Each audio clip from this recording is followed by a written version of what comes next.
Assalamualaikum warahmatullahi wabarakatuh. Alhamdulillah wassalatu wassalamu ala rasulillah wa ala alihi wa sahbihi wa ala la hawla wa quwwata illa billah.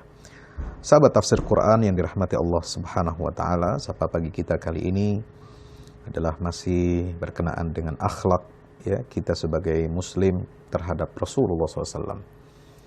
Saya ingin memulai dari pertanyaan. Maukah sahabat tafsir Quran dirahmati Allah, kita ini berteman dan bertetangga dengan Rasulullah Sallallahu Alaihi Wasallam di surga? Ini pertanyaan yang penting untuk kita jawab.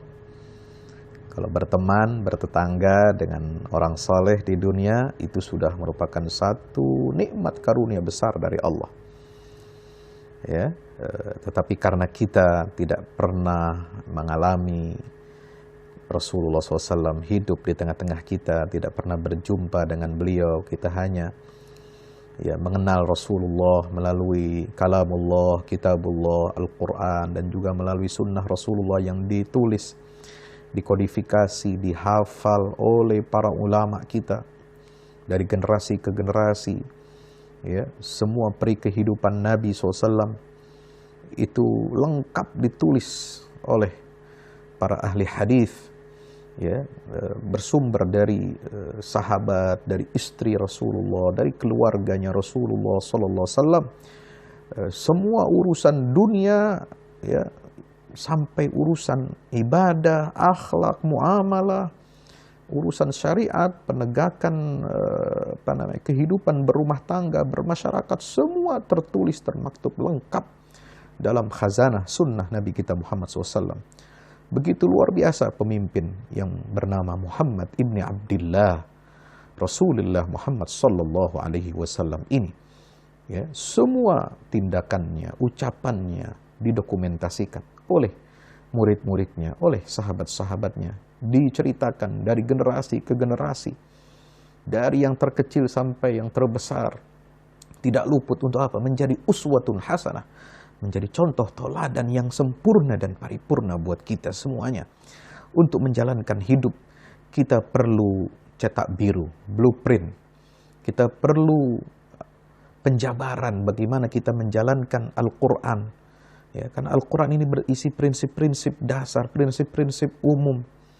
Ya, kalaupun ada rincian-rincian syariat, itu semua harus berdasarkan atau ittiba kepada Rasulullah SAW. Bagaimana Rasulullah mempraktekkannya, bagaimana Rasulullah menjalankannya, itulah yang harus kita praktekkan dan yang harus kita jalankan.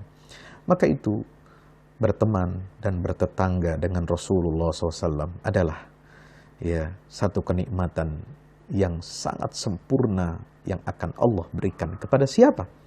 Kepada orang-orang yang mencintai dan senantiasa mentaati Rasulullah Sallallahu Alaihi Wasallam. Imam At-Tabarani dan Ibnu Mardawayh menceritakan dari Ummul Mukminin Aisyah radhiyallahu anha, ada seorang laki-laki mendatangi Rasulullah SAW lalu berkata, "Ya Rasulullah, sesungguhnya engkau lebih aku cintai daripada diriku sendiri. Engkau lebih aku cintai daripada anakku sendiri. Ketika saya berada di rumah, saya mengingat engkau. Saya tidak kuasa menahan diri ini. Maka saya datang untuk melihatmu, begitu rindunya aku. Namun ketika aku ingat kematianku dan kematianmu kelak, karena semua akan mati menghadap Allah Ta'ala, engkau pun tahu bahwa engkau akan masuk surga. Engkau akan diangkat bersama para nabi, sedangkan saya masuk surga pun belum tentu. Nggak ada jaminan ya Rasulullah. Pun kalau Allah berkenan memasukkan saya ke dalam surga, maka saya takut nanti di dalam surga tidak bisa melihatmu lagi ya Rasulullah." Maka Nabi SAW tidak menjawabnya sampai malaikat Jibril datang membawa wahyu ini. Ya, membawa wahyu ini. Yaitu ayat apa? Sahabat tafsir Quran dirahmati Allah Subhanahu wa Ta'ala. Begitu menggetarkan ayat ini. Surah An-Nisa ayat 69. A'udzu billahi minasyaitonir rajim.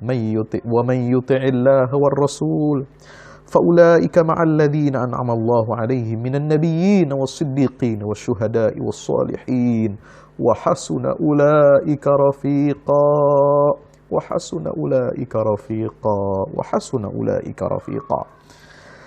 Siapa yang mentaati Allah dan Rasulnya, yaitu Muhammad SAW. Maka mereka itu akan bersama-sama dengan orang yang diberikan nikmat oleh Allah, yaitu para nabinya, para pecinta kebenaran, ya, as-siddiqin, para pecinta kebenaran, wasyuhada, dan orang-orang yang mati syahid, wassalihin, dan orang-orang saleh. Mereka itulah teman yang sebaik-baiknya. Imam Ibnu Abi Hatim meriwayatkan dari Masruq, ia berkata, para sahabat Nabi berkata, "Ya Rasulullah, kami tidak ingin berpisah denganmu ya Rasulullah. Namun ketika engkau masuk surga, engkau akan diangkat di atas kami dan kami tidak bisa melihatmu lagi." Juga dalam riwayat lain, ini ada banyak riwayat versinya. Seorang pemuda datang kepada Nabi lalu dia berkata, "Ya Nabi Allah, di dunia ini kami dapat melihatmu ya Rasulullah. Namun di hari kiamat kelak kami tidak bisa melihatmu karena engkau berada di surga yang paling tinggi." Bagaimana? Ya, atas kejadian ini Allah Subhanahu wa taala turunkan firman-Nya ayat 69 surah An-Nisa, "Man yuti'ir rasul wa man yuti'illah war rasul faulaika ma'al ladina an'ama Allahu 'alaihim minan nabiyyin was-siddiqin wasyuhada'i was-salihin wa hasuna ulaika rafiqa." Sahabat tafsir Quran dirahmati Allah. Ayat ini mengajak dan mendorong kita semua, siapapun kita, agar kita taat kepada Allah dan Rasul-Nya Sallallahu Alaihi Wasallam. Allah berjanji akan membalas ketaatan kita kepada Rasulullah, kecintaan kita kepada Rasulullah dengan pahala yang sangat besar. Bukan saja sekedar masuk surga, tetapi kita akan ditempatkan bersama-sama dengan orang yang paling tinggi derajatnya di sisi Allah Ta'ala, yaitu para nabi, para pecinta kebenaran, orang-orang yang mati syahid di jalan Allah, dan orang-orang saleh. Sahabat Rasul dirahmati Allah, berdasarkan ayat ini, ya, para ahli tafsir ya, menyatakan bahwasanya secara garis besar orang-orang peroleh anugerah Allah yang paling besar dalam surga itu adalah 4 macam. Ada 4 macam.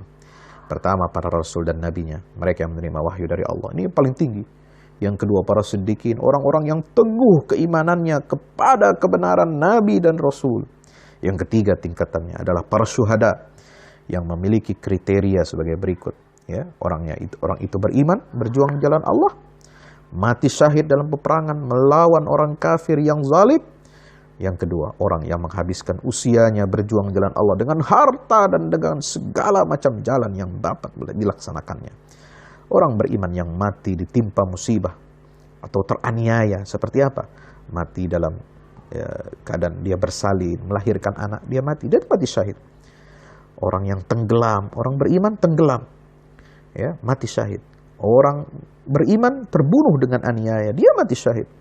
Maka bagian yang disebut syahid dunia dan akhirat yang lebih tinggi pahalanya dari bagian ya yang kedua itu, dan yang keduanya hanya dinamakan syahid akhirat. Sahabat tafsir yang dirahmati Allah Subhanahu wa taala.